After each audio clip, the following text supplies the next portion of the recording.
Hola a todas y a todos, bienvenidos a un episodio más de este viaje al interior. El día de hoy tengo como invitado a Lucas Vial. Lucas es argentino y es experto en marketing y además nómada digital.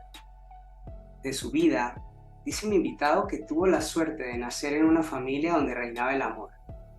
Nunca le faltó nada y lo educaron de tal forma que siempre le potenciaron el ser una mejor persona en todos los aspectos posibles. Cosa que no fue tan fácil cuando ingresa al colegio, pues empieza a vivir una época de mucha soledad debido a que le costaba mucho socializar, por condiciones, dice él, influenciadas por los patrones sociales de masculinidad en el entorno escolar.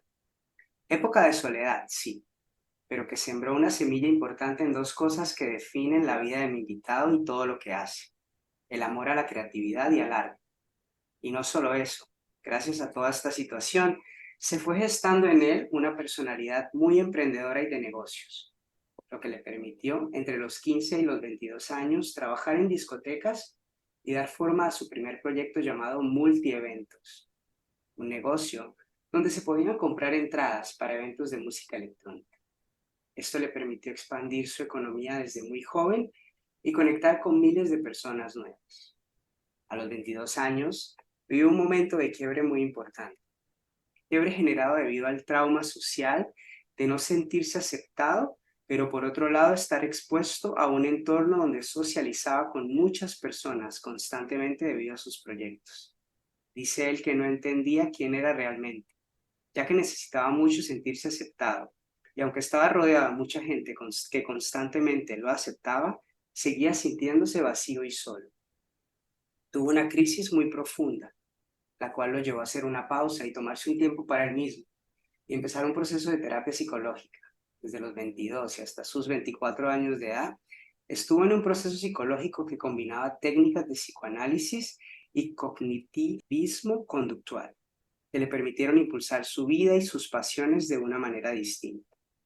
Durante este proceso, aprendió a meditar, a quietar la mente y a separar sus pensamientos, sus emociones y sus sensaciones corporales. Y especialmente pudo hacer las paces con su pasado y sanarlo. Dice, resultado de todo esto y de este trabajo personal, nació uno de sus proyectos más importantes, Fly Creativity. La misión de la marca era liberar y potenciar los proyectos de las personas que trabajaban en relaciones de dependencia en trabajos que no les gustaban, para que se animaran a hacer un cambio y a vivir de lo que amaban realmente. ¿Entendió? Dice él que las personas estábamos perdiendo lo más valioso que teníamos, que era nuestro tiempo, y que este no vuelve nunca. A partir de ese momento, se dedicó al branding, cartelería comercial, banners, y luego una de las marcas con las que trabajaba le pidió que hiciera un sitio web y publicidad en redes sociales. Todo este crecimiento lo llevó a conocer a Mateo, su socio actual. Mateo era un cliente de cartelería que luego se convirtió en socio y fundaron juntos una agencia de marketing. Cambiaron el nombre de Fly Creativity a Fly Growth, haciendo referencia al Grow Marketing. Mateo aportó una visión más corporativa y mucho orden, y esto les permitió tener una gran expansión a nivel nacional e internacional, ya que vendían resultados genuinos de facturación para las empresas que trabajaban con ellos. Hoy hablaremos un poco de este proceso de vida tan importante que ha llevado a mi invitado a convertirse en un nómada digital y a combinar su vida profesional con muchas de las cosas que ama hacer. Hola Lucas, bienvenido a un viaje al interior, ¿cómo estás? Hola, muy bien. ¿Y vos? Gracias por invitarme. No, gracias a ti por la oportunidad de estar hoy con nosotros. Antes de empezar, para mí siempre me gusta hablar de cualidades, de talentos, de destrezas, porque es parte fundamental en mi trabajo. Si tú tuvieras que pensar cuál es esa cualidad que define a Lucas o la que tienes más integrada en tu personalidad, ¿cuál dirías que es? Hay dos, creo yo, que se conectan entre sí. Una es la capacidad de conectividad con las personas, que creo que está aparejado de la... eh, ¿cómo se dice esta palabra? Se me fue. Em, no de la creatividad, sino el hecho de ser... Cuando una persona influencia mucho, perdón, ¿eh? Eh, Influyente, inspirador, motivador. no, carisma, eso quería decir.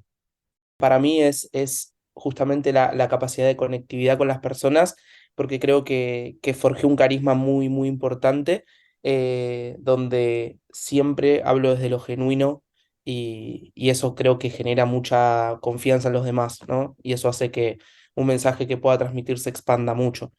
Y sumado a eso, creo que la creatividad es lo que hace que esas palabras que transmito o cómo conecto con las personas eh, haga fuerte la comunicación. ¿Y qué dirías que es lo más lindo o lo más beneficioso de ser una persona con tanto carisma? Lo más lindo creo yo que la gente se te acerca mucho, se acerca mucho pero desde un lado real y genuino. Y lo bueno que creo que tengo, que es que puedo identificar muy fácil quien solamente quizás viene por interés o que tiene una actitud que no es muy favorable y demás. Y lo puedo identificar fácil porque en mi ecosistema de vida no entran ese tipo de personas, por el simple hecho de que si yo estoy dando algo genuino, algo real o querer ayudar desde el lado profesional o de donde fuese, lo que termino recibiendo a cambio es justamente que las personas se abran su corazón, ¿no? Su mente, digamos, y estén aceptando recibir. Y eso es lo importante, ¿no? Creo que eso es lo más poderoso, digamos, de eso. Si entramos un poco en el viaje tuyo y en tu vida en general, me contabas que naciste en el seno de una familia donde comentabas que reinaba el amor. Cuéntanos un poco sobre estos años de infancia y de ese hogar en el que naciste. Bien, yo nací en Florida, es una localidad de Vicente López de Buenos Aires, donde, bueno, es un lugar donde, para ubicarlos en contexto, vive clase media, a veces clase media alta, donde no falta quizás la comida, el techo, el amor justamente también que un padre y una madre puede dar. Em, También tengo dos hermanos, mi hermano Nahuel y mi hermana Jimena. Em, ¿Por qué digo que reinaba el amor y demás? Porque siempre nos empujaron a ser mejores, nos empujaron a estudiar, a aprender, a sociabilizar, a que si había un problema lo podíamos hablar sin ningún prejuicio del otro lado. Que siempre, al menos en mi papá, que me decía siempre esto de trabaja solo, trabaja independiente, no trabajes en relación de dependencia, aprende, estudia, escucha, observa, ¿no? Todas cosas que cuando un padre te baja esa información es muy potente, ¿no? Porque es como una semilla que yo esa semilla la descubrí hace poco, creía que todo había sido obra mía, pero después te vas dando cuenta que los padres fueron muy influyentes en eso. Y por otro lado, mi mamá, que ella fue ama de casa, o sea, trabajó mucho, mucho, mucho en la casa y fue muy dedicada, o sea, siempre estuvo la comida en la mesa a tal hora, limpiaba la casa todos los lunes, nos llevaba al colegio o a la escuela. Y creo que lo que más me enseñó ella, o sea, mi papá me enseñó esto de la libertad y demás, ¿no? Lo independiente. Y mi mamá me enseñó a que uno puede ser muy alegre con la vida, puede estar muy bien con la gente y demás, eh, que, que, mm, que si algo malo sucede, es algo que se puede sortear y se puede pasar, que no pasa nada, que el momento presente es lo único que tenemos. Pero lo que más me dio fue la, eh, mm, em, ¿cómo se dice esta palabra? La incondicionalidad, eso. Y que si, por ejemplo, alguien te hace algo o alguien te ofende o lo que fuese, lo único que tenés que hacer es perdonar y seguir, porque entendés que el que hace algo en contra de otra persona habla de esa persona, no de vos. Entonces, la alegría y entender que la vida es una y vivir el momento es lo que saqué de mi mamá. Y creo que esas dos cosas se juntaron, ¿no? O sea, el hecho de ser independiente y vivir el momento habla, de hecho, creo que define la palabra nómada también, ¿no? Porque tiene esa filosofía justamente. Y por otro lado, por último, a mis hermanos, bueno, mis hermanos siempre, eh, estudiaron, mi hermana, por ejemplo, se recibió de psicóloga, pero también de fotógrafa, hoy ejerce fotografía, le gusta mucho, está viviendo en Australia, y mi hermano, él estudiaba contabilidad, pero ahora encontró su vocación después de más o menos unos 6 7 años, y encontró que su vocación tenía que ver con el deporte, y se recibió de profesor de educación física. Creo yo que, y esto me parece que es muy importante, mi madre falleció hace 4 años aproximadamente, y eso, obviamente vieron que, viste, que cuando hay algo muy fuerte que pasa en la vida de la gente, pueden pasar dos cosas. Una, que te frena y te choquea y quedas como parado en el mismo lugar, o te potencia a querer vivir al máximo porque entendés que justamente una persona que brillaba tanto como mi mamá con esa filosofía de vida, claramente era el eje central de la familia. Y al haber fallecido, hizo que todo el sistema, todo el ecosistema, cada uno de los integrantes de la familia haya disparado para diferentes lados. Mi hermana se fue a vivir a Australia, que era un sueño que ella quería cumplir. Mi hermano dejó de estudiar carreras que no le importaban y estudió la parte de educación física y se recibió. Bueno, a mí me pasó que me animé a vivir de nómade, entonces fue como que siguió expandiendo conciencia hasta en su muerte y eso fue muy lindo, la verdad. Cuando tú naces en un hogar con estas circunstancias que cuentas, ¿no? Tan positivas, tan reforzadoras, y sales al mundo, pero en especial se ingresa al mundo académico, donde ya se empieza a interactuar con niños y niñas que tal vez no han tenido las mismas condiciones o la misma educación. Yo imagino que es una experiencia de alguna manera chocante al inicio. ¿Cómo fueron estos años? Qué recuerdos tienes de esta etapa donde dejas tu casa y empiezas a estudiar? Tengo dos recuerdos, uno en la escuela y otro justamente esto que dijiste al principio, cómo se dividen mis contextos sociales, ¿no? En el primero, que era en la escuela, yo no era consciente de esto, ¿no? O sea, de que yo había nacido en una familia de esta índole. Para mí era lo normal, no existía otra cosa que eso. O sea, era que el amor reinaba, que se comía a talón en la mesa y escuchabas a tu mamá decir a comer y todos tenían que bajar y se sentaban en la mesa y demás.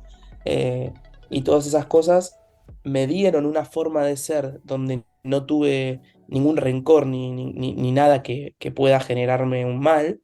Entonces, yo siento que siempre fui como, traté de ser buena onda, contento, alegre y demás. Y obviamente, después cuando fui madurando y fui creciendo, empecé a tomar conciencia de tantas conexiones que empecé a hacer a mi edad de 16 17 18 años. Empecé ahí sí a ver contextos que además eran fuera de mi escuela, porque obviamente mi escuela, el nivel de clase social y demás, era la misma que yo. Obviamente había más dolencias, menos dolencias de ciertas situaciones, pero nunca tuve la oportunidad de hablar en profundidad de esos temas, porque era niño, o sea, no, viste que cuando uno es niño no suele hablar de esas cosas, se preocupa más de el que dirán, entonces al estar preocupado en el que dirán uno está metido acá adentro y no está metido en cómo está el otro. Entonces, es más, es un acto de egoísmo también un poco, ¿no? El hecho de necesito la aceptación del resto para. Entonces, es como que el foco de una situación es uno o quiere ser uno. Y eso llevó a también el querer llamar mucho la atención, ¿viste? Estoy acá, ¿no? Como hacer muchas habilidades, aprender muchas cosas y demás. Em, y por el otro lado, y acá fue la parte más choqueante, que por eso yo creo que a mis 22 tuve este quiebre, porque tiene mucho que ver con esto. O sea, esta pregunta que vos me hiciste, yo me la hice en su momento, ¿no? El hecho de cómo eran las otras familias, qué dolencias tenían. Y ahí empecé a descubrir que todos traemos una historia atrás, todos. Por eso tampoco tiene que existir el juicio ante el otro, ¿no? Porque no sabemos con lo que trae, con qué mochila, con qué piedras carga en su hombro, ¿no? Y ahí sí pude ver gente que le ha faltado el dinero, que no pudo progresar, que tuvo miles de trabas antes de poder de poder ser alguien, no me gusta decir esa palabra porque ya somos, pero de tener en el sistema en el que vivimos, tener un rol, ¿no? O personas que simplemente cayeron en las drogas y que no pudieron salir, pero que después se reforzaron gracias a eso. Y me di cuenta que el 70%, 60% de las personas que conocí, no tuvieron la misma, el mismo contexto que yo. Y ahí pude ver muchas faltas, pero al mismo tiempo cómo mucha gente también se potenció con la falta, ¿no? Porque creo que el núcleo familiar es el principal para que uno pueda hacer desde entrada, desde que nace, poder tener de base un conocimiento, que justamente si hablamos de conocimiento, que todo es información en la vida, ¿no? O sea, cuanto más conocimiento, tenemos más herramientas. Si ya de la base nos dan los conocimientos sociales de cómo sentir amor, sentirse acompañado, cómo compartir, cómo dar alegría y demás, es fundamental para que después de pasar la prueba social del colegio y salir a la vida, podamos justamente tener esos mismos valores. Creo que son los que nos forjan, ¿no? Pero sí, fue impactante porque pude ver, imagínate, tantas historias de vida que fue para mí nutrirme, nutrirme, nutrirme, nutrirme de diferentes contextos y también de aceptar a la gente, no juzgarla. Eh, Y todo esto, digamos, toda esta interacción, todo este ingreso al colegio, ¿no? Y eran mundos diferentes, como tú decías, ¿no? No se hablaba de esto, pero pues me imagino que había una cierta sensibilidad. Entonces, digamos, ¿tú dirías que los años de colegio para ti en general fueron un proceso fácil? ¿La adaptación fue algo fácil? ¿O te tomó mucho tiempo el sentirte a gusto en este entorno? Mira, creo que la resiliencia fue esto que más me dejó mi madre, o sea, el hecho de poder adaptarme al contexto y que si algo no va bien, aceptarlo igual y sobrepasarlo y ser alegre igual. Ser alegre me refiero a tener bien, sentirme bien, ¿no? Pero sí es verdad que eh, no fue fácil, no me pude adaptar fácil al contexto. Internamente estaba mal, pero por fuera podía demostrar que estaba todo bien. Pero después empezó a pasar el tiempo y empecé a ya no aceptar lo normal, que para mí era el hecho de sentir ciertos rechazos en ciertos grupos y demás. Y después yo fui entendiendo que en realidad el rechazo no era hacia mí, era más como un prejuicio de los demás, pero que no me pasaba solo a mí. Pude empezar a ver que no era personal conmigo, sino que, como en toda escuela, obviamente los niños están probando, están entendiendo cómo interactuar con el otro, traen las dolencias de sus padres y demás, y las copian y las pegan, es como un copy-paste, es como de la laptop. En las interacciones sociales que se juegan ahí en la escuela, ¿no? Entonces después, cuando fui más grande, empecé a entender que no era conmigo y lo hacían con otras personas, lo hacían entre los mismos grupos que se trataban mal, se pegaban, se, se hacían chistes de no buen gusto. Y bueno, para uno aceptar todo eso tenía que ser parte de eso, ¿no? Y como a mí me han bulineado, como se dice, yo después he bulineado también, ¿no? Porque es como una transferencia de actitudes que uno tiene, ¿no? Porque es como, bueno, si me lo hacen a mí, bueno, se lo voy a hacer a otro. Entonces, empezás a aprender muchas cosas de eso, creo. Y todo esto, digamos, todo este movimiento emocional que estaba sucediendo dentro tuyo, ¿no? Que cuentas un poco todos estos choques de un hogar, entrar al colegio, estos mundos. mm, Al paralelo a esto, también te fortalecía una personalidad emprendedora y creativa que hizo que ya a los 15 años de edad dieras forma a tu primer negocio. Ese espíritu negociante o comerciante, ¿en qué momento de tu vida crees que se empezó a gestar o a manifestar? ¿O cuáles fueron las circunstancias que lo empujaron? Yo creo que igual siempre, más allá de la escuela, siempre tuve esto del carisma, ¿no? Siempre fui, no sé, por ejemplo, mis padres me incitaban bueno, tocar la guitarra, aprender a cantar, todas cosas que transmiten, ¿no? O sea, si sacamos un poco la forma, que es la música, es el transmitirle al otro unas emociones, unas sensaciones y demás. Y yo creo que de chico ya tengo una historia muy pequeña. Cuando, por ejemplo, íbamos con mis padres a la costa argentina, que, bueno, íbamos a la playa, o playa, como decimos nosotros, siempre tocaban bandas de música y yo, de cara dura, como decimos nosotros, iba y les pedía de tocar con ellos y cantar. Y desde ese momento sentía el afecto de la gente que escuchaba cantar ahí, cómo te aplaudía, cómo te sentía, cómo te incitaba, ay, qué bueno que te animaste. Entonces siempre esa personalidad emprendedora creo que siempre estuvo del hecho de, yo lo quiero hacer, voy, ¿por qué no? Siempre el why not, ¿no? Esa pregunta de, sí, sí, ¿qué es lo peor que puede pasar, ¿no? Entonces el animarse a siempre hacer más allá de lo que el resto diga, porque creo que ahí, otra de las cosas que creo que estoy entendiendo ahora, o sea, esto es hermoso, en vivo, en directo, es que el contraste de el que te limiten a hacer en un contexto como de escuela, donde más interaccionas todos los días, hizo que justamente haga más todavía a pesar de lo que me decían, ¿no? El hacer, me refiero. Y ahí, cuando conocí me acuerdo que había ido a un lugar que se llamaba Abadía, que era una disco en Argentina, que era matiné, era para chicos chicos, ¿no? Como 16, 15 años, 13, 12, ¿no? Que era de las 8 de la noche a las 12 de la noche y después te iba a buscar tu papá o te juntabas con tus amigos en una casa y demás. Em, Ahí conocí el mundo más, no era corporativo, pero cómo se movía el mundo de negocio, ¿no? Porque veía que la gente vendía entradas, que se rendían esas entradas y cobraban un dinero que podían pasar gratis e invitar a sus amigos y darles de, no sé, de tomar Coca-Cola, aunque sea a tus amigos y que puedan pasar y demás.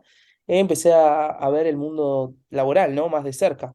Y yo siempre fui de hacer proyectos propios, ¿no? Esto de por ejemplo, aprender a programar y hacer un juego de computadora, de aprender a hacer un sitio web y hacerlo y escribirlo sin ningún conocimiento, sino leyendo y tocando y rompiendo y arreglando. Y creo que todo eso hizo que después todas esas cualidades, digamos, o esas ganas de hacer, se transformen en que entre en el mundo laboral de una forma en donde no veo el mundo laboral como tal, sino que lo veo como un juego. Yo cada vez que trabajo, juego. Es es como sentir que me estoy divirtiendo. Y eso mismo pasaba cuando empecé los emprendimientos, ¿no? Ok, con todo esto, que esto pasaba a tus 15 años, más o menos entre 15 y Ujú, 16 ujú. años, cuando ya llega el momento de tomar la decisión de entrar a la universidad, ¿marketing era la opción original por todo esto que estás contando o hubo cuestionamientos y fue un proceso diferente antes de llegar ahí? Bueno, a mis 18 años, cuando estaba por salir de la escuela, yo en realidad lo que tenía en mi escuela es que podías elegir como una orientación, ¿no? Lo que le llaman podimodal. Vos tenés hasta noveno grado, digamos, del 1 al 9, y en el noveno tenés que elegir, bueno, ¿qué querés seguir? Ciencias naturales, ciencias sociales, economía, arte, ¿no? Y yo en vez de seguir arte, que claramente era por donde me parece que iba, elegí economía y eso combinó justamente el arte con la economía de una forma muy, que hoy lo veo muy tangible, ¿cómo se dice? En un momento dije, mi carrera es marketing, es eh, como no sabía bien qué significaba en ese momento, pero me bajó eso, marketing. Quería estudiar eso, porque veía que era una carrera donde los conocimientos te hacían más libres, porque no requería que... era como una carrera más de conexiones, eso sentía. Una carrera de conexiones, ¿no? Como de darle algo al mundo, que el mundo lo acepte y cómo venderlo de la mejor manera posible para que sea bueno para todos y la verdad que fue fácil. Había empezado igual, solo una semana duré, que fue arquitectura, por el simple hecho que me gustaban las formas y ese tipo de cosas. Pero después me decidí por marketing, que estudié 2 años y la dejé. Porque en ese momento, imagínate que yo estaba con los proyectos propios y podía ver que podía crear un proyecto y obtener conocimientos de otros lados, que sentía que el mundo académico era demasiado lento para lo que yo necesitaba. Entonces estudiaba y al mismo tiempo veía que ganaba pasta por otro lado, o dinero, como le quieran decir, em, y, y era como que no entendía por qué estaba haciendo lo que estaba haciendo, por qué estoy estudiando si ya lo estoy haciendo por otros lados, ¿no? Ese era mi cuestionamiento. Y después de marketing, me dediqué a full, dejé la carrera y me dediqué a full a mis proyectos. Dije, no, no es necesario que estudie, no lo creía necesario. Y después dije, no, bueno, me voy a meter otra vez, voy a dar otra oportunidad. Y me metí en diseño gráfico. Y esta vez lo hice en una universidad pública, no privada. Y me di cuenta de la diferencia de contenido que había. Obviamente hay muchas cosas que son en vano, pero las otras te enseñan a forjarte de una manera muy profunda. O sea, la universidad pública tiene eso, ¿no? Y me enseñó a realmente estudiar, realmente como profundizar en algo, ¿no? Como que me dio el lineamiento de, obviamente cuando uno estudia tiene que estar muy enfocado, ¿no? De eso, de enfoque, justamente, de foco, perdón. Luego dejé diseño gráfico, pero ya marketing y diseño gráfico ha forjado justamente muchos conocimientos que hoy los sigo llevando a cabo y como uno justamente se mueve según el contexto que tiene, yo había empezado el proceso de psicoanálisis, ¿no? Y en ese proceso me enamoré de la psicología. Empecé a entender los patrones mentales que uno tiene, cómo funciona la cabeza, toda esa parte emocional y demás. Y dije, bueno, tengo que estudiar psicología porque esto es maravilloso. Todas las personas que hicieron terapia me di cuenta que les pasó lo mismo. Fue como un denominador común en todos, que dijeron, no, quiero estudiar.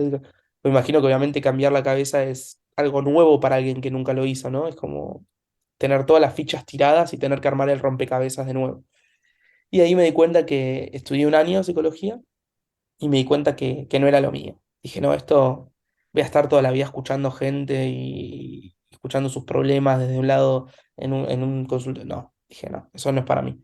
Y junté marketing, diseño gráfico y psicología, justamente. Y ahí creo yo que eso influyó muchísimo en Fly Growth, porque hoy hacemos mentorías, o sea, trabajamos con emociones, coach, pensamientos limitantes, creencias limitantes y demás, y las podemos vencer a través de creo yo, de la conciencia que tomé a partir de las emociones, los pensamientos y demás.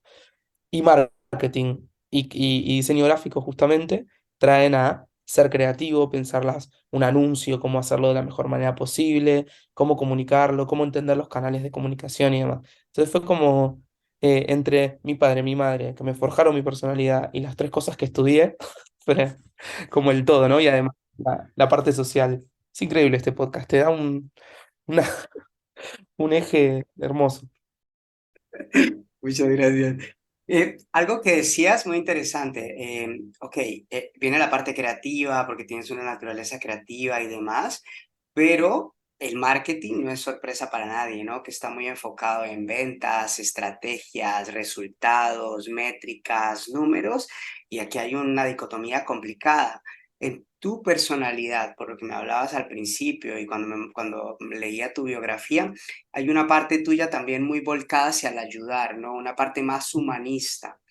¿Cómo Ujú. balanceas tú estos dos mundos, ¿no? Soy un número, ventas, métricas, y la parte humanista, impactar desde un lugar más humanista y no tan desde la influencia. Bien, hermosa pregunta y te digo por qué, porque ayer justamente conocí una persona que justo estábamos haciendo música y demás y apareció alguien que dice, no, porque yo tuve una agencia de marketing y le digo, ¿y qué pasó? ¿No la tenés más? Me dice, ¿cómo te está yendo? Le digo. Y me dice, no, pasa que la dejé porque no me gustaba solo vender y sentía que solo estaba vendiendo. Y le digo, claro, faltó un proceso ahí de entender el marketing desde otro lado. A mí no me gusta el marketing, ejemplo, no voy a nombrar marcas, pero la bebida oscura con gas, con etiqueta roja, todos la conocemos. Eh, no, ese marketing no me gusta porque sé que estás vendiendo algo que es nocivo para la salud. Ahora bien, hay mucha gente que, que realmente tiene algo bueno para darle al mundo, ¿no? Y sea, no importa si sea vender un zapato o si sea vender coaching o lo que fuese. Si nosotros entendemos el vender con una connotación negativa, es decir, con esto de sacarle al otro, ¿no? Sacarle dinero al otro, o sea, básicamente sacarle tiempo al otro, ¿no? Eh, y no estoy diciendo que el dinero es tiempo, sino estoy diciendo que materialmente el dinero es el concepto es cuánto tiempo tú trabajas para tal cosa y te dan un salario, ¿no? Em, aquí va con esto. Ah, bien, que para mí el concepto de vender es el que la mayoría tiene como erróneo y como negativo, ¿bien? Porque lo ven desde el lado del sacar y no del dar. Si nosotros vemos el vender como que somos un facilitador de algo que alguien quiere, es muy distinto, porque le estamos dando algo a la persona. Pero, pero, es muy importante que la expectativa que la persona haga de lo que vos le vas a dar, que va a comprar, realmente cumpla con sus expectativas. Porque si vos engañás desde el lado de la venta, como esta bebida que yo te digo, ¿no? De amigos, juntadas, es divertido, tenés que estar, ¿no? Y después el resultado es nocivo, ahí te están engañando. Eso es un marketing que no es bueno. Ahora, si vos realmente haces marketing en pos de que alguien genuino, honesto y comprometido cumpla realmente con la expectativa que vos tuviste de lo que querías obtener, creo que ese es un buen marketing. Porque las dos partes se ven beneficiadas. El comprador dando su tiempo, o capaz que no es su tiempo porque cobra por proyecto y es diferente, ¿no? Pero dando dinero, algo que obviamente a uno cuesta, es lo que intercambiamos para poder justamente vivir, ¿no? O sea, en este mundo, en este sistema. em, y acepta el trato, porque es un contrato al fin y al cabo la venta y la compra, y se siente satisfecho, para mí no hay un mal marketing, para mí es bueno. Y también porque el marketing ayuda a potenciar proyectos y cuestión que el potenciar un proyecto hace que alguien cumpla un sueño, porque claramente cada proyecto que una persona tiene son sueños, ¿no? Que aparecen donde quiero ser un vendedor de zapatos, quiero ser un vendedor de carteras, quiero tener una marca importante, bueno, pero siempre trabajarlo desde el lado humano. Bien, ¿cómo vas a impactar en la sociedad con ese proyecto? Es la primera pregunta que hay que hacer. O sea, ¿por qué vas a hacer lo que vas a hacer? ¿Cuál es tu propósito? Bien, nosotros ahí tenemos un círculo que se llama círculo de correspondencia, que es muy conocido, tiene otro nombre, pero como que saqué el concepto y lo traté de dar una vueltita. Y círculo de correspondencia justamente porque antes de hacer una marca y empezar marketing, o sea, comercializar esa marca, tenés que hacer 5 preguntas para mí. Y esto lo damos siempre en las primeras sesiones de mentoría porque es muy importante. Si vos tenés un porqué, ¿no? Es el por qué, el quién, el qué, el cómo y el dónde. Si vos tenés un por qué, que simplemente es ganar dinero, claramente todas tus acciones que vayas a hacer van a llevarte a ganar dinero, no importa el medio, ¿no? Ahora, si hay un porqué de beneficiar al otro con algo, a la sociedad con algo, o simplemente quiero ser nómada de poder viajar por el mundo y tener un trabajo que me permita que sea digital y que pueda vivir en cualquier lado, pero el why de mi marca es, quiero ayudar a las personas a que salgan de su trabajo en relación de dependencia y puedan crear sus proyectos. Y para empresas grandes, quiero que esas empresas grandes, si es que me contratan y no son emprendedores, sea para impactar positivamente. Entonces, rechazar marcas que sabemos que no hacen un bien a la sociedad. Eso es importante también para nosotros. Después del por qué, viene el quién. ¿Quiénes somos cuando hacemos lo que hacemos? ¿Quién hace ese por qué? ¿Quién te contás quién sos? ¿Bien? Y ahí después luego está el qué vamos a hacer para cumplir con el por qué, el cómo lo vamos a hacer y el dónde lo vamos a hacer. Si esas 5 preguntas tienen respuesta, creo yo que automáticamente, justamente se llama el círculo de correspondencia, vas a recibir todo lo que necesites para cumplir con ese propósito, porque va a estar alineado con ese quién que tiene un don para dar. Entonces, obviamente suena muy romántico todo, pero créeme que en el 90% de las personas con las que trabajamos tienen muy claro su why, su porqué, y parten desde ahí. Y es increíble el crecimiento que tienen desde su porqué, tan fuerte que no es lo económico solamente, y pueden sortear todos los obstáculos. Porque aunque se caigan, se van a levantar de nuevo porque ese porqué es más allá del dinero. Cuando no va bien económicamente, no se caen, siguen adelante, porque siguen buscando ese why, ese porqué. Voy a tomármelo, lo voy a apuntar y lo voy a hacer y ya te compartiré los resultados del ejercicio para mí mismo. Tengo ahí para Y pasarte un documento, así que muchas gracias. Y cuéntanos un poquito sobre la aparición de tu socio Mateo, ¿no? El nacimiento, aunque no es el nacimiento, digamos más la evolución del proyecto que pasó a convertirse en Fly Road. ¿Cuál fue esa magia que surgió ahí? Hermoso la palabra que usaste, magia, porque justamente hablamos de magia con Mate la primera vez que nos conocimos, y ahora tiene mucho que ver con las acciones, el cómo hacer las cosas y demás, que me parece una parte importante que ahora voy a contar. Pero Mateo apareció como un cliente. Él siempre creó proyectos propios, siempre. No tenía clientes, él tenía proyectos propios, se asociaba con personas. Él logró tener una academia de barberos en Argentina muy importante que tuvo más de 5.000 alumnos, se posicionó muy bien. También tuvo un taller de detailing de autos, que lo que hacían, el detailing es como, no sé bien lo que hacen en sí, capaz que voy a decir cualquier cosa, pero sé que sacan las rayas de los autos, los dejan, los pulen, hace que se vea mucho mejor, ¿no? Posicionó a su padre, que es obstetra, lo posicionó en los primeros términos de búsqueda de Google, etcétera, ¿no? Y todo lo hizo aprendiendo a hacer muy parecidos, ¿no? Esto de cuando hay que tomar una decisión es, sí, dale para adelante, total, ¿qué es lo peor que puede pasar, ¿no? Siempre, y eso está muy bueno. Nunca decimos que no a nada. Y él apareció porque necesitaba un cartel, una cartelería comercial para su negocio, para el negocio de detailing. Y bueno, y en un momento ahí cuando mis colocadores estaban poniendo el cartel, ingreso a su oficina y empezamos a hablar. Y él me empezó a hablar de los cuencos, de la meditación, de la energía. Y yo venía justo muy sensible con todo eso porque estaba en el medio de o ya venía de todo el aprendizaje en la terapia que he tenido, ¿no? Esto de los pensamientos, la energía, de cómo conectar, de cómo sentir esa correspondencia con el contexto y demás, ¿no? Em, y si hablamos de correspondencia, ¿qué correspondía en esa infancia que tuve para recibir lo que recibí y aprender lo que aprendí, ¿no? O sea, vamos con eso, ¿no? Estoy haciendo conexiones un poco. Pero bueno, cuando empezamos a hablar de todo eso, hubo un concepto que fue el que nos enamoró en términos de amistad y de socios, que fue entender que toda acción tiene una reacción, que toda reacción genera una consecuencia en nuestra vida y un contexto, que eso genera pensamientos y esos pensamientos generan emociones y que esas emociones generan una acción en nosotros y esa acción genera otra reacción y es como un círculo.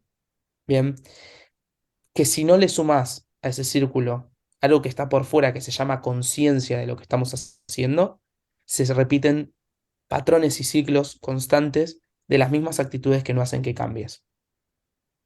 Entonces, cuando tomamos conciencia de un pensamiento, podemos moldearlo y decir, esto no es correcto. O no me voy a enojar y golpear a alguien, por ejemplo. No lo voy a hacer. Entonces, si evitamos esa acción, logramos tener otra reacción. Si tenemos otra reacción en el mundo, logramos tener otro contexto. Si tenemos otro contexto, tenemos otros pensamientos y otras emociones. Entonces, esa era como la responsabilidad que tenemos frente a las acciones y las reacciones que tenemos, ¿no?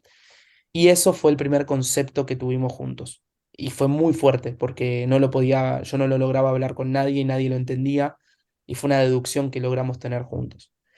¿Qué pasó? Él trajo a mi vida un mundo corporativo me parece muy importante y mucho orden, esto de contratar gente, saber cómo lidiar, o cómo, mejor lidiar no porque no es lidiar, sino cómo llevar a cabo un equipo de trabajo y demás. Él tiene muchas reseñas en LinkedIn muy buenas de cómo trabajaba con equipos. Él trabajó siempre en agencias de marketing, agencias de publicidad, cuando antes no existían los anuncios en Meta o en Facebook los hacía eran los banners que aparecían en las páginas web, ¿viste? Que uno lo cliqueaba y eso generaba anuncio y demás. Em, y bueno, él trajo a toda esta poca estructura que yo tenía del hacer, sino que yo había aprendido a hacer en el camino, él trajo orden. Y ese orden fue profesionalizar cada área de la agencia que estábamos creando juntos. Y obviamente hubo clientes que se cayeron porque no aceptaron la formalidad y otros que entendieron la formalidad y se potenciaron mucho más. Porque quién mejor que tener una agencia profesional a tener simplemente una agencia que hace por hacer, no mide estadísticas, no mide nada y no tiene sistemas, ¿no? Y digamos, con todo este recorrido que hemos hecho de todo lo que has aprendido, ¿no? Y todo lo que ha requerido pasar, todo lo que ha pasado en tu vida, que ha sido de alguna Ujú. manera necesario para esta visión de profesional que tienes hoy, de lo que haces y de lo que te gusta hacer, ¿qué es lo más placentero de tu día a día, laboralmente hablando, hoy, con tu realidad actual?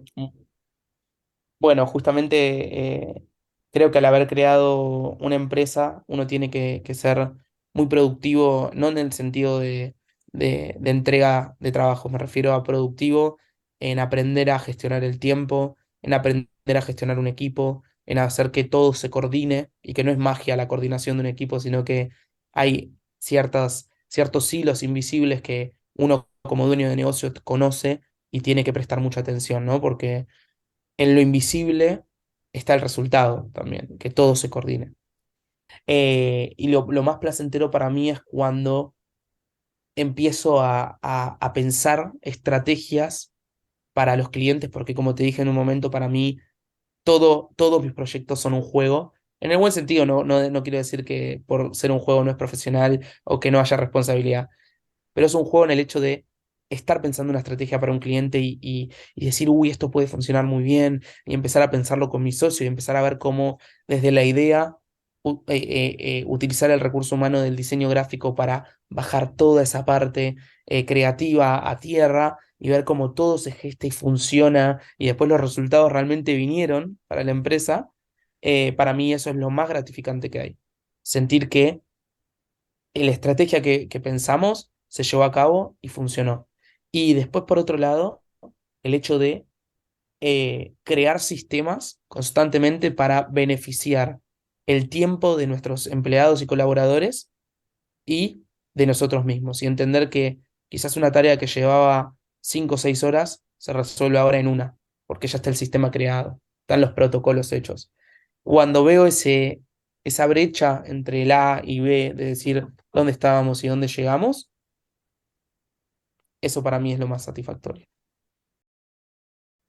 Y cuando tú te imaginas en la posibilidad de hacer crecer este proyecto, tu negocio, expandirte, ¿cuál es ese anhelo que solo pensarlo te llenas así de mucha emoción y te tiemblan las piernas? Bueno, hermosa pregunta, porque ahí entra algo que hay que saber cómo mantenerlo. Em, yo me siento autorrealizado desde muy pequeño, o sea, el hecho de hacer proyectos y que funcionen, hacer algo y que salga bien y no haber fracasado, creo fracasé con un solo proyecto que era venta de zapatos, nada que ver, y hoy es muy loco porque el nicho que tengo son zapatos y a todos les va bien, es muy bueno eso.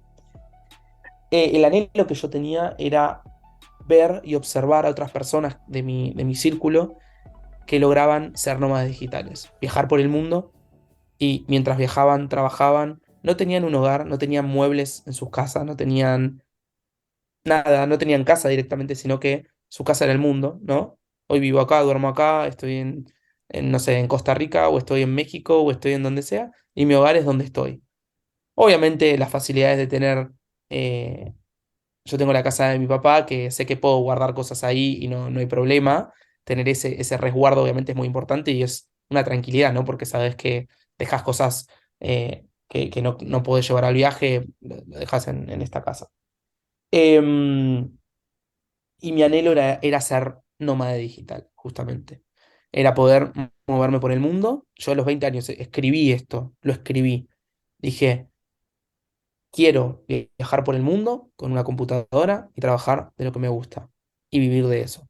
Hoy tengo 29 años, hoy estoy viajando por el mundo. Ahora justamente en este momento estoy en España, estoy en un pueblo muy chiquito que es costero, que se llama... em, siempre pregunto este nombre. Bueno, no importa, estoy cerca de Barcelona, es acá, acá cerquita, a 20 minutos. Y estoy en un viaje de 74 días en Europa. Voy a recorrer aproximadamente 13 países, es un montón. Y hoy ya tengo recorridos aproximadamente entre 26 y 30 países, ¿sí? Trabajando siempre con la computadora y haciendo muchas conexiones con gente internacional. Y creo que yendo a tu pregunta y no yéndome tanto del foco, em, he cumplido, he cumplido ese anhelo que he tenido. Y hace poco me ha pasado de tener un vacío, de decir, bueno, ya cumpliste. ¿Y ahora? ¿No? ¿No? De levantarme y tener quizás, de levantarme de la cama una mañana y ver una montaña nevada en mi ventana y al mismo tiempo al otro mes estar en el medio de una playa como decimos nosotros, y salir y poder ir a surfear y al otro año o a los 5 meses estar haciendo snowboard en la montaña o en un lago. Bueno, todas esas cosas me hicieron dejar de valorar un poco las posibilidades que estoy teniendo hoy y no sorprenderme tanto, ¿no? Porque uno cuando empieza a crecer y creo yo que cuando las cosas se hacen más fáciles, el valorar, obviamente siempre estoy agradecido, ¿no? Pero antes ese anhelo tan, ay, quiero hacer esto y veo a los demás que lo hacen y me encantaría poder, ya lo cumplí. Hoy, quizás, al haber cumplido esa autorrealización, apareció una segunda, que esa segunda es empezar a tener relaciones, tener un contexto, empezar a crear mi propio contexto familiar, de amigos, de esto que, que no he tenido en su momento, ¿no? Grupo de amigos, grupo fuerte sí, de hermanos, ¿no? Que los hermanos que nos da la vida después son nuestros amigos. Y hoy también estoy logrando eso, relaciones muy sanas con mi entorno. Y al lograr eso hoy ya estoy proyectando en construir mi casa en Argentina, más allá de todas las crisis que estamos viviendo, este trabajo que estoy teniendo me permite poder vivir bien, o sea, no tener ese mismo problema quizás cultural que vivimos, y como puedo tener claridad, puedo también ayudar a los demás a que salgan de todo ese ruido de crisis monetaria que existe en Argentina, esta inflación, ¿no? Que hoy tenemos un 100% de inflación, o sea, a la gente le cuesta mucho vivir tranquilos, siempre hay problemas que no te permiten crecer, ¿no? En un contexto de esa manera. Pero creo que hoy mi anhelo más grande es poder simplemente tener la simpleza de la vida, que es quizás tener una casa linda, con espacio para poder ser anfitrión, porque a mí me encanta que vengan mis amigos, todos mis amigos a mi casa y darles vino, darles fruta, darles comida, que estén divirtiéndose, uno tocando la guitarra, otro el piano, otros jugando la Play, otros riéndose y charlando. Para mí ese contexto hoy es más feliz que estar viajando. Y si tú, digamos, con todo lo que me has hablado y todo este camino que has recorrido para llegar a donde estás hoy, y esta sensación que hablabas de plenitud, ¿no? Si tú miras en perspectiva tu vida, ¿recuerdas cómo tú veías el mundo cuando eras un adolescente y la vida que tienes hoy y verte realizando estos proyectos, tocando la vida de las personas, siendo nómada digital? ¿Qué dirías que es lo que más ha cambiado? ¿Qué es lo que más te sorprende? Bien, hoy me sigo sorprendiendo de la resiliencia que logré tener para utilizar todas las cosas, no voy a decir malas porque considero que no hay ni malo ni bueno en la vida, sino que es la etiqueta que le ponemos nosotros, ¿no? Pero considero que todas esas vivencias quizás dolorosas, que quizás lo escucha una persona y dice, ah, no tuviste problemas, pero porque quizás tuvo problemas más sustanciales como de familia y demás, pero creo yo que los problemas son siempre el nivel de problema lo ponemos cada uno con las vivencias que tenemos, ¿no? Y creo que hoy me encuentro sorprendido por las amistades que tengo, por la pareja que tengo, que hoy en día es una pareja súper sana, una relación muy sana, que de hecho estamos los dos proyectando hacer nómadas digitales, o sea, hoy yo lo hago, yo ya lo soy, pero que ella también pueda acompañarme, y eso para mí me enriquece mucho, y tener una relación sana después de haber trabajado tanto las emociones y los pensamientos me sorprende, porque es algo de poder proyectar que antes nunca lo había hecho con otra persona, de lo que estaba muy enfocado en mí, en mis proyectos. Pero hoy me sorprende, me fui un poco de la pregunta, hoy me sorprende que todo lo que logré me permita tener libertad en todo sentido. Que haya logrado eso a tan temprana edad, o sea, con 29 años, estar tan estable y poder verlo en el contexto, ¿no? Que mucha gente que son espejos que me muestran que justamente lo que estoy haciendo ahora en este mismo viaje, por ejemplo, no es fácil para la mayoría. Y decir, bueno, viajo por Europa y después en noviembre me voy a Indonesia y son cosas que la mayoría de las personas en el sistema en el que vivimos no lo pueden hacer porque tienen un trabajo que tienen que ir físicamente, porque entonces veo el contraste y sigo agradecido y sorprendido gracias a los espejos que los demás me muestran. Entonces creo que esa es la respuesta, ¿Y tú dirías que Lucas es el mayor admirador del mismo? completamente. Sí, sí. Antes no, antes cuando obviamente el contexto te rechaza, decís, bueno, algo mal le estaré haciendo, ¿no? Cuando empezás a hacer autocrítica y después te das cuenta que lo único que pasaba es que estabas en el contexto equivocado, nada más. Y hoy puedo decir que sí porque cada cosa, o sea, cada cosa literal desde... El único que no me salió fue la marca de zapatos, nada más, que hoy somos expertos en eso, pero cada cosa que me propuse lo logré. Entonces, lo único que puedo decirle a Lucas es gracias por haberlo intentado y haberte esforzado, ¿no? Qué bonito eso. Luego de la pandemia, la figura de nómada digital ha tomado mucha fuerza. Es una figura laboral y económica muy importante dentro del modelo económico. Se ha ido abriendo la mentalidad de las personas y de las empresas. Si alguien que escucha esta charla tiene el deseo de emprender un proyecto, pero esta vez priorizando esta posibilidad de ser nómada digital, ¿tú qué le recomendarías? ¿Cuáles dirías que son esos elementos que necesita cuidar o priorizar para que sea una idea sostenible y duradera? Bueno, algo que aprendí a los golpes, en realidad fue más esto, no fue tanto de... Sí, yo creo que lo primero, si uno quiere ser independiente y poder viajar por el mundo y demás, lo primero es armar un buen plan de negocios. O sea, que no sea todo al azar. Que realmente pienses todas estas preguntas, ¿no? El por qué, el quién, el qué, cómo, cuándo, dónde, perdón. Y que armes equipo. Y si no tenés la posibilidad de armar equipo, o sea, delegar esas tareas, porque claramente, imagínate que si no tendría equipo, tendría que estar trabajando 20 horas al día. Es imposible. Que priorices, si podés, si tenés las posibilidades y los recursos económicos para hacerlo, que empieces a abrir equipo, que puedas delegar tareas.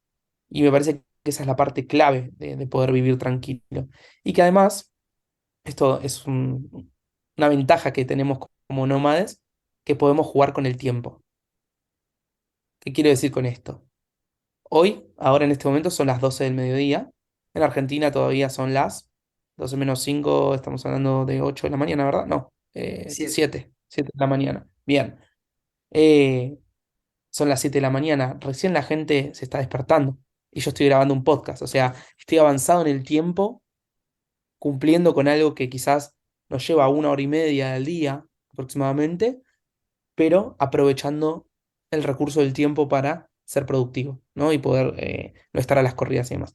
Pero, consejo, ahora sí, eh, yo me dedicaría más a servicio, a trabajar con lo digital, a que estudien programación, a que estudien marketing, que estudien cómo trabajar quizás en la parte de contenido de una marca, que si tienen una marca que es desde productos, bueno, lo puedan hacer desde cualquier lado donde puedan gestionar este negocio desde el país donde estén y puedan justamente con el equipo que tengan delegar esas tareas y que todo se maneje sin depender de ustedes. Eso es lo importante, que el proyecto se mueva sin ustedes, que no dependa 100% de ustedes.